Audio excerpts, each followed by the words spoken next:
Welcome to another Deep Learning Nerds video. Machine learning can be divided into two main types, supervised and unsupervised learning. In this video, we want to take a closer look to these approaches and compare them to each other.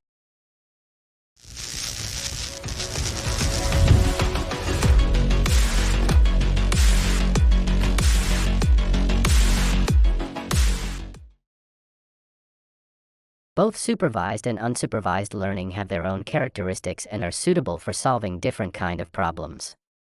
In the following, we consider both approaches in more detail. In supervised learning, the machine learning algorithm is provided with labeled data. The goal is that the machine learning algorithm learns during the training process the relationship between the input data and the desired output. Mathematically, the algorithm finds a mapping function that approximates the relationship between the input variables and the target variable. Supervised learning can be used for regression and classification. Regression is about predicting continuous values, for example predicting house prices. Classification is about predicting discrete values, for example predicting if an email is spam or no spam.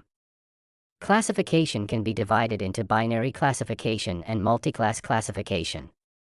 In binary classification there are two classes. In multiclass classification there are more than two classes. In unsupervised learning, the machine learning algorithm is provided with unlabeled data. The goal is that the machine learning algorithm detects hidden patterns and correlations in the underlying data. Unsupervised learning can be used for clustering, association, and dimensionality reduction. Clustering is about finding groups in a dataset including data points with similar properties. Association is about identifying relationships and patterns among variables in a dataset. Dimensionality reduction is about simplifying complex datasets by reducing the number of features or variables while retaining essential information.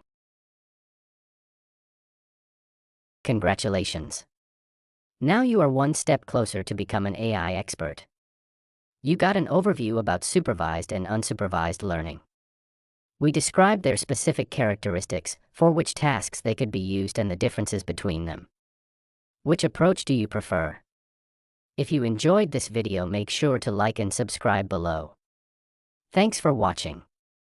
See you in the next one.